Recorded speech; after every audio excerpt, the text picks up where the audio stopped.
Recently I've had a few requests to slab a pudding stone, so I'm going to slab this today. And while I'm at it, I'm going to do a few other Michigan rocks. Here's a banded chert, a banded iron formation. This is Unakite, and this one's not from Michigan. This is Mexican Crazy Lace Agate, and it's an awesome rock. I'm going to save that one till the end. First up is this pudding stone. It's a pretty nice pudding stone. This end doesn't look very good, but this other end looks really good.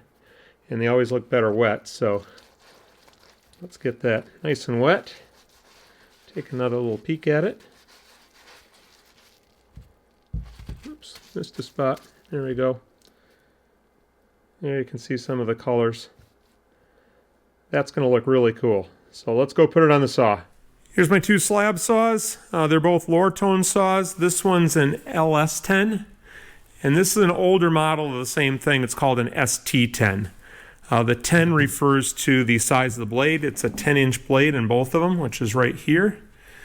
And this is the vise where the rocks go. Goes in there, and you just tighten up the wing nuts to hold it in there.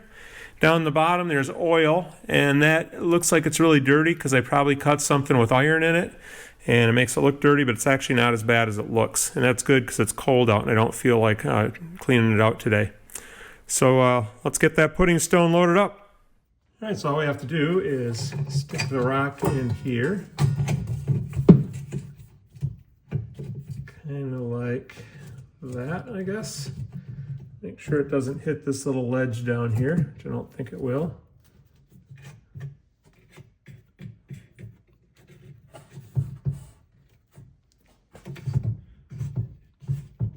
It's important to get this in really tight, because if it comes dislodged, that's really bad. It'll jam the saw. All right, doesn't look like it's moving. All right, there's a crank right down here that if you turn it, it moves the rock over to the left. So as I cut each slab, I'll just move it over to cut the next one. There's a little thing here that you tighten up against that crank so that it can't turn. I always put the crank handle down too, because if it's up, gravity's gonna wanna pull it down and make it move a little bit. And you can't see this, but there's a lever down here. It's hard to get to with the camera in the way, but there's a lever that you pull up and you push this forward until it's close to the blade or touches the blade. It's all ready to go. So I'm just gonna lower the lid, flip the switch on, and in about, I don't know, 15, 20 minutes for that little, it just has to go through this little bit here. So probably 15, 20 minutes will be through that cut. As we get back here into these longer cuts, that might take a half an hour, 35 minutes, something like that. But at first they're gonna be pretty quick. In here there's a motor, and that motor moves that vise through the saw blade, cutting the rock. So I don't have to be here to do anything, it just goes automatically.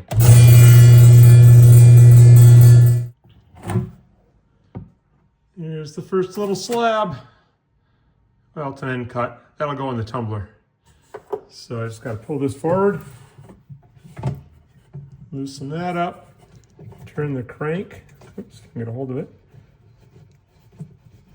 6 turns gives me just over 1/4 inch. Tighten that back up, slide it forward, shut the lid, flip the switch. We'll come back in a little while. Well, I have 2 saws, so while that one's cutting on one saw, let's get this going on the other saw. I called this Unakite, and I think it's Unakite, but it doesn't have real bright oranges or reds. Usually the feldspar is a little brighter than it is in this one. Still think it's going to be a nice rock. It's got some epidote running through there, and those veins look really cool when you cut into them. Got the first couple cuts done here. Got a little tiny end cut, and then 1 full slab, and then the rest of this was clamped in the vise, and I couldn't cut anymore without cutting into the vise. So now I've got the problem of how to hold on to this to make the rest of the cuts. So what I'm going to do is just glue a 2x4 onto the end here, and then I can hold that in the clamp of the vise, and I can cut from the other side of the rock. So to glue this, I used to use just wood glue. You don't want to use waterproof wood glue. This is water resistant, and it's probably better off not to use something that's water resistant at all, because to get that last little slab off of your board, you soak this in a bucket of water, And if you use wood glue, it can take a couple weeks sometimes to release. So what I've been using lately is this stuff called water glass, which is also called sodium silicate. And it releases in 2 or 3 days, so it's a little bit better in that way. And I've just kept it in this big jug, which isn't ideal, but I should find some sort of a squirt bottle for it. I just haven't bothered to do that. So this piece of wood's been used for other ones. I just cut the end off so that the oil isn't on there so the glue will stick, or in this case the water glass. Then you get a copy of the Alpina News put down there so you don't make a mess. And I've just been doing like a honey dipper kind of a thing and just dipping in, getting some on a stick. And then I put it on the wood, or the rock like that. And that's way too much, but I'm just going to go for it. And then when I glue it on, I always put it flat down on the table because you want the bottom of this level so that when you put it in the saw, this doesn't bump on that little shelf that catches the rocks afterwards. So it's better if the bottom's level. And then I just put a clamp on it, and I will let that dry overnight, and it should be ready to cut tomorrow sometime. I'll probably wait until later in the day because it's kind of evening right now. So there you go.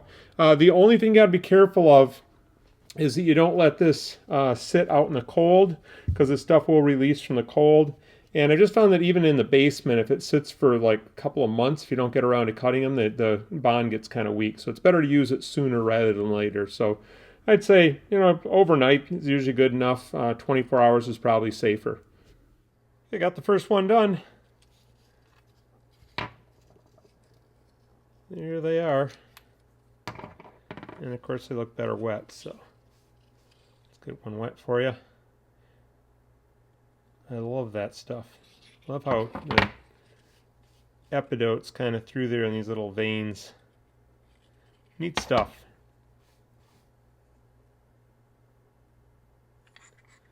Alright, so that was a rock from Lake Superior. Another rock we find in Lake Superior a lot is Banded Iron Formation, except this one's from Lake Huron. Is that Banded Iron Formation or Jasper?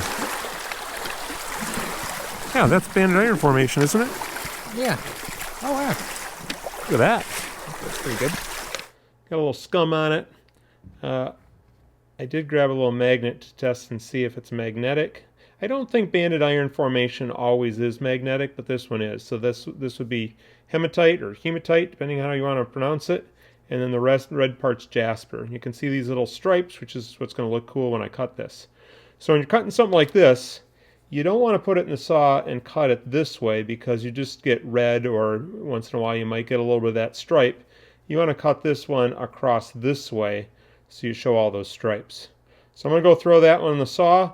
The pudding stone's still cutting. I'll show you that one eventually when it gets done, but this one's going in the saw next. And hopefully it comes out looking pretty cool.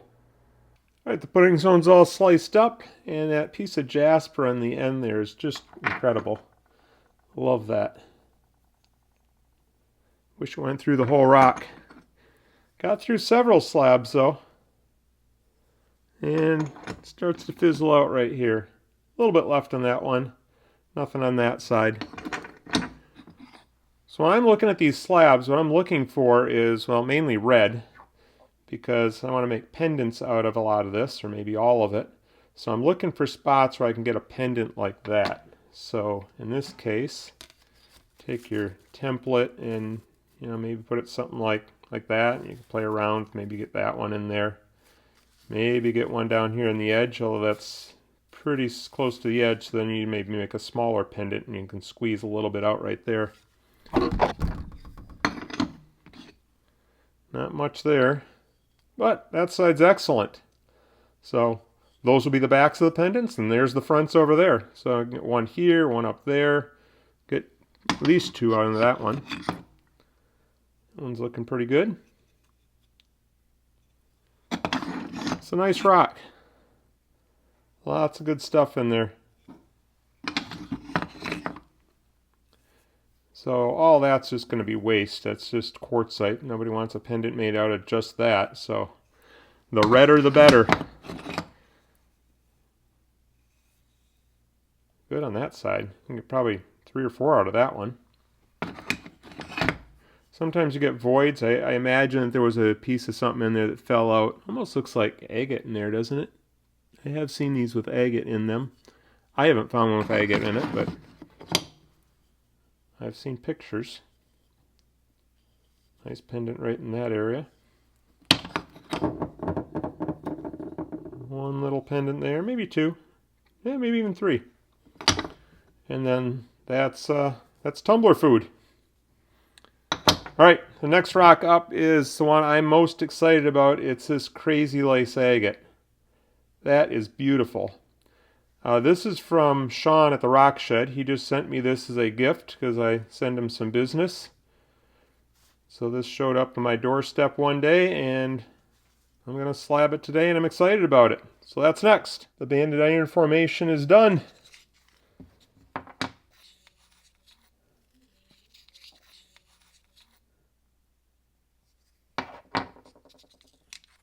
Sometimes, most times, the jasper and the hematite are about the same width, the bands. In this case, we got a lot more jasper. I don't know if that's good or bad. It's different than what I usually see, though. There's still probably some oil on there, so the water's not sticking very well. But boy, that's some nice rich colors. I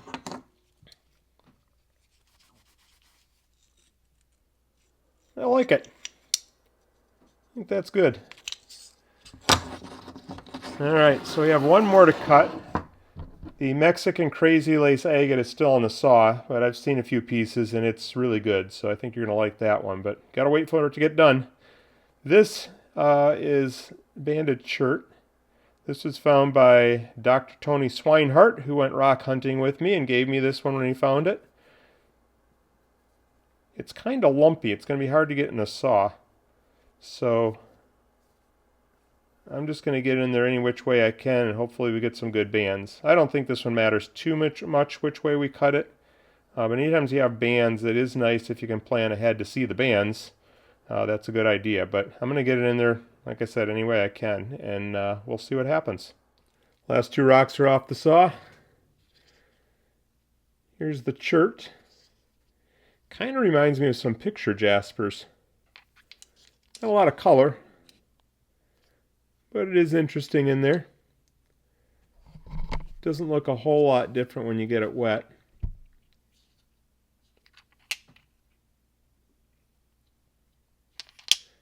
But the real star of the show is this one.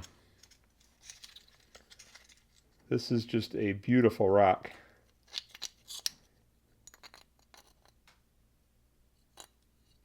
Yeah, it's just gorgeous. You can see through the top part there. Pretty consistent all the way through, which is a good thing. Not a lot of variation, but I really like what I see. A little more color on this one end here. Isn't that beautiful? Let's get one wet, see if it looks any better. Colors are a little richer that way. Like I said, it's pretty much the same all the way through. We do have some voids right here. I cut this one thin thinking maybe I'd make guitar picks, but then there's that fracture through there, so I don't know if that's going to work. But it's kind of fun to see a thinner one. So you can see through that top part there. So I'm going to leave you with a playlist of other cutting videos. So if you like this sort of thing, you can click on that, and I'll see you over there.